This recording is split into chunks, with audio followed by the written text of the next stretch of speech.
My name is Amani Grant-Pate, and today I have the pleasure of interviewing an Oakland native. He is an overseas point guard for the Rhine Stars in Germany.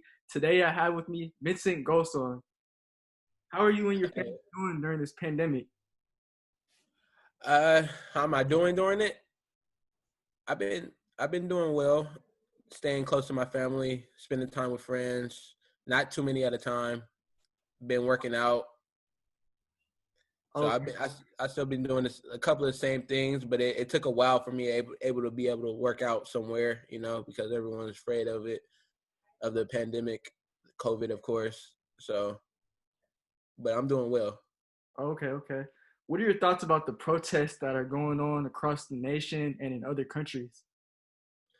It's crazy to see, like, since I've been in Germany and Mhm. now that I'm back home for a moment and I'm looking at protests, and then I look at like my friend's story in Germany and stuff like that, and it's like kind of a big deal there too. So I can only imagine other countries like having a big deal on the protests and stuff, because a lot of countries, like, they already been through our struggle too. Like, even though when with African Americans, they also had their problems with like genocide and stuff like that. So I'm for the protests, peaceful, whatever anyone's doing, as long as no one's getting hurt or anything like that. I'm for it, honestly. And I feel people pain. Like, they're tired of people getting killed for no reason, whether you thought they had a weapon or not, or they did this before. As long as they didn't pull an actual weapon out on you and threaten your life, I feel like, it's a big problem.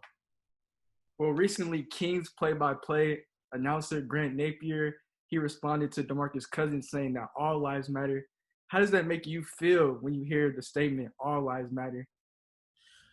Uh, like, in the back of, like, of course all lives matter. No one should disagree with that. Like, but that's not the problem right now. The problem is that they made this hashtag Black Lives Matter, and it's for a reason. They made that hashtag.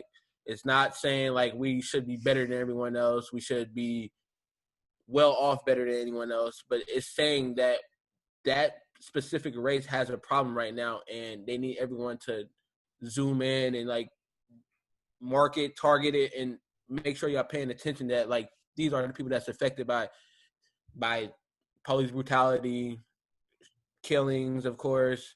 And when people say like all lives matter when we're talking about a specific topic, it's kind of like a stab in the back.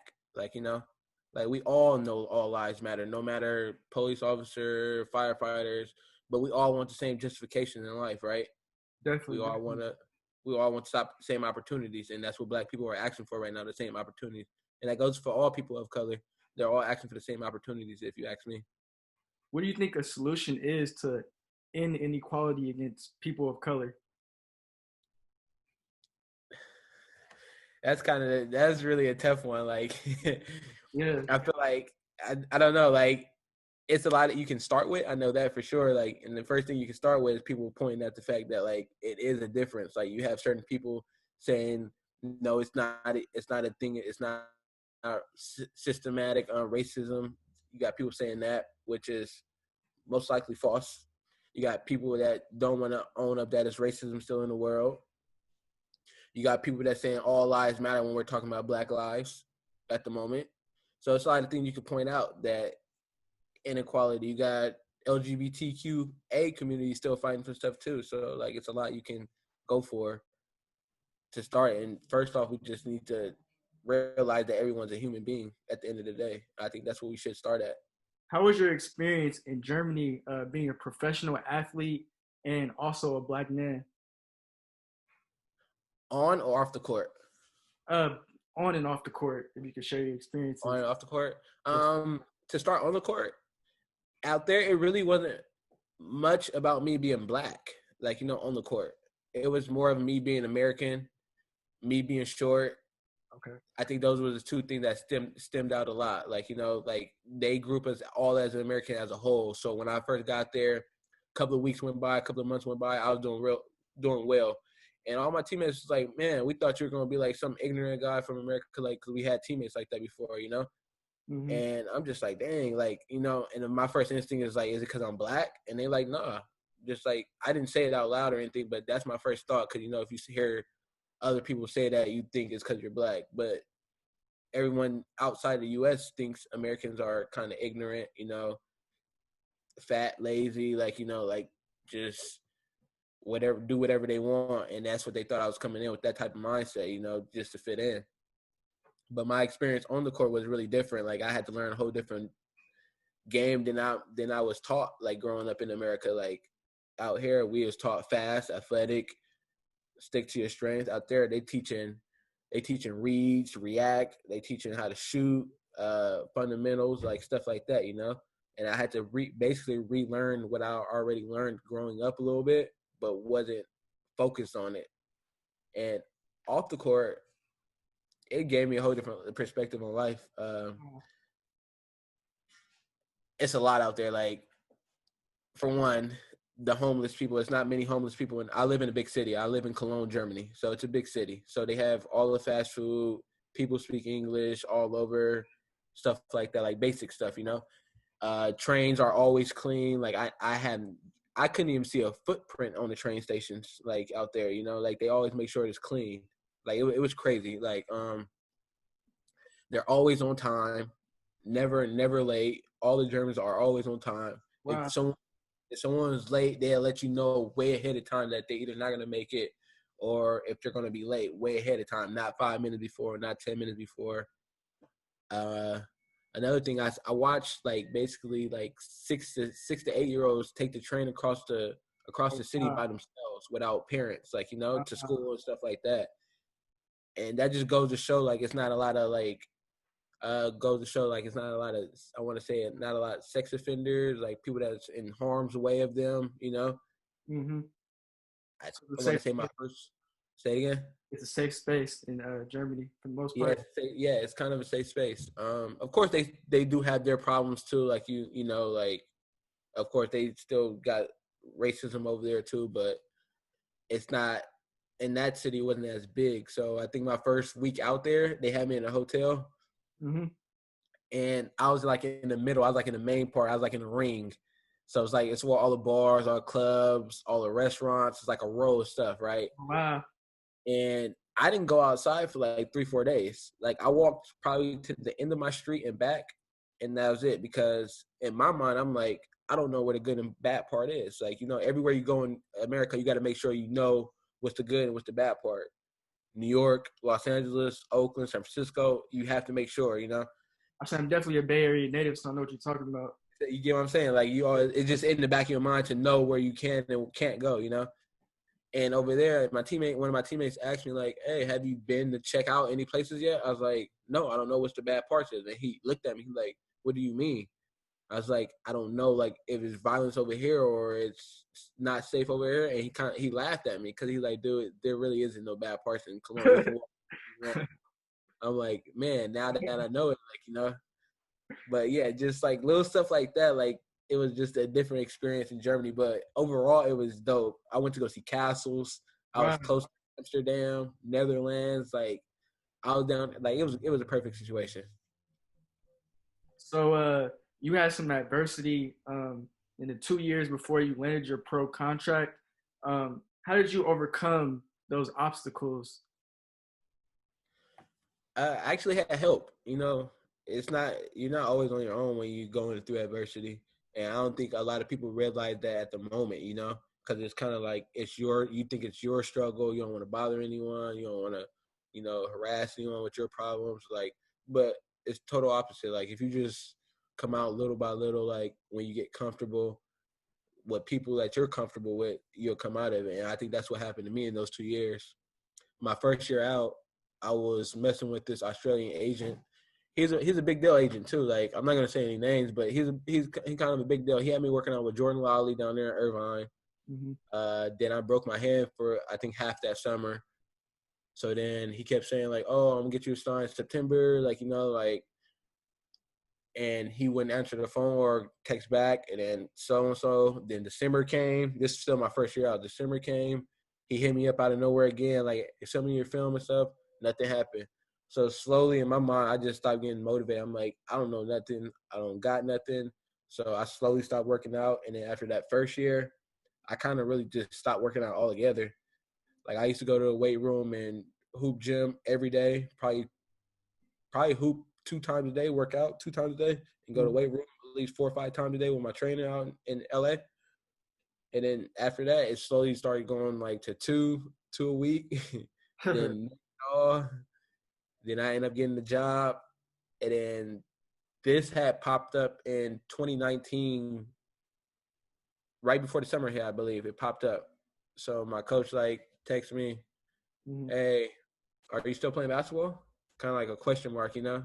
I was like, do you have something? Mm-hmm. He was like, might. And then the coaches and stuff emailed me. It was dope though. It was a dope process. Coaches Wow. emailed me right after, and then I'm like, okay, I'm not gonna start working out just yet.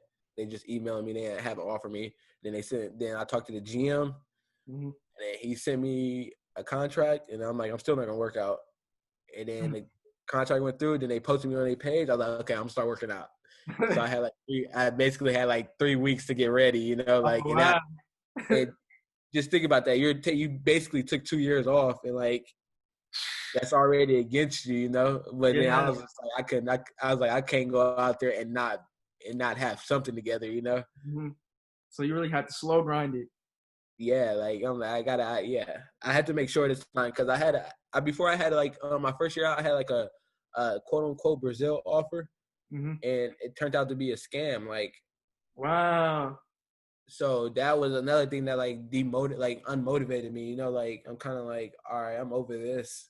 Yeah, you need to see if it's real. Yeah, that's what I had to make sure. So once they posted me on the team page, that's when I knew it was real. You know, like I'm like, okay, this me. So what is it like when you see people support you and wear your jerseys? Hey, it's actually really crazy. I remember when I first signed, and like they had my team had me do like a little video, like an intro video, like, you know, tell them I'm going, Uh-huh. like, you know, so the fans and stuff like know who I am a little bit. And when I did the video, I was kind of nervous. So if you look at the video, I'm like really stuttering, stuttering a lot. Cause I'm like, man, I don't know what to say. I've been through this, and when I posted that, I tell you, when I posted that, I must have had like 200. I know for sure because they only show you 99 plus mentions, but I know for sure it was probably 200 mentions when I posted that. And I'm like, dang, these many people like how I play. These many people know who I like. You know, of course, you know people know who you are. You got 2,000 plus followers, Of but course. like I'm saying, like 2,000 people that actually pay attention to your life, like every move you make. And then when I got out there, I posted my first. I was like, first official pro debut is over with. Posted that, like that was the most likes I ever had, like on the picture. And I'm like, Uh, dang, like just seeing, like I had like 780 or something like that. Like, you know, it was like just many to see. And when I see people like purchase the jersey, and I get no like I get no money in return of that jersey. Like it's just between them and the team. And wow. I just like to see people like purchase my jersey and stuff, and people actually buy them. Like they just be like, yeah, how much? But like they go for like $70, $80. Like, you know, like I don't know really difference, but they're like, all right, here, like they sent it to me right away, and like I must have sold 30 plus jerseys already. I know you're a big supporter of the 6 foot and under game. What advice would you give to some smaller guards that are trying to make it as a pro? I mean, I would say my favorite thing is like be likable. Like it's a lot of people that are stuck up in their ways. Like of course, like you want to do life your way. Of course, you want to make your own mistakes. Of course, you want to do that. You know, but at the same time, the more likable you are, the more people gonna be surrounded around your aura. Like, you know, people gonna want to be around you. People want to reach out and help you without you even asking. You know, people gonna speak on your behalf. So when you just a good, kind person to people, you listen to what they gotta say. Of course, you can have your own opinion and not being disrespectful. Of course, I think that would be the biggest thing next to having your game complete. And the next thing would be have a complete game. Like, don't just if you're under 6 foot and you're not athletic, work on it. If you're 6 foot and you shoot the ball well or you don't shoot the ball well, work on it. But always have two sides of your game. You gotta play defense and offense no matter what. No matter what. You gotta know you gotta think about the game. You got to think about it. Like you got to make sure your game complete when you're 6 foot and under, and your personality is complete too. So you're saying that you have to work harder as a smaller guard? For sure, for sure. You have to work harder on and off the court. Uh, it's not a well. It's a lot of coaches now at high majors that are taking smaller guards all of a sudden, which is I'm kind of missed the window a little bit, Uh, but still, like, yeah, I think you have to work much harder, like a lot harder than your next opponent, because they easily take a 6'3" point guard over you that can't shoot but super athletic and plays defense. wow. So you got to have a complete game. Like you have to have it. Like look at Chris Paul. Chris Paul is one of those dudes that has a complete game. You have no holes in his besides probably the way he acts sometimes, but he's a good dude off the court. He got a complete game. You can't name one thing Chris Paul can't do on the court. Hmm. And that's one of the people I look at to like see like, okay, let me look at him like as a whole, like not just a basketball player, but as a whole. Why has he had this long career? And yeah, I think it's much harder for shorter guards to like put their mark in the league. But once you're in there, you're in there. Like you're solidified in there. Hmm. So what are your goals that you have for yourself in your career? Oh, that's a good one. So on the court, so of course, like, and that's another thing. It was a good thing that I didn't play in the high league either when I got overseas. It was fourth league, but in Germany, the fourth league is good, just as good as anyone else's first league down there. You know. Hmm. So, but my goal is to probably get to the top league as soon as possible. So my team had just won in the fourth league. We was champions. We went 22-2. We only lost 2 games, and we move up since we was first place since COVID hit right before playoffs. We move up automatically. So we're in third division, which is called Pro B. So I want to be able to move up every year and try to see how good I really am to get up there every year. And of course, I'm working on the things my coaches gave me, like ball screen actions, deeper range. Like they gave me like some little stuff to work on. So of course, I'm trying to better myself as a hooper, but also I'm trying to move up as fast as I can. Off the court, I want to some of my friends started like scholarship funds, like even as small as like a thousand a year, where they give back to their local school, you know. And I want to start one of those scholarship funds like within like the next year or two, where I start one probably in Oakland, of course. But I'm not sure if I want to do it for the whole OEL or if I just want to do it for Skyline, you know. But I know for sure I want to start off with something like that where I got a yearly fund, like somebody get 1,000. You never know. It helps, you know. So yeah. Well, Tutu, I want to thank you for your time. To everybody, please stay safe during this pandemic.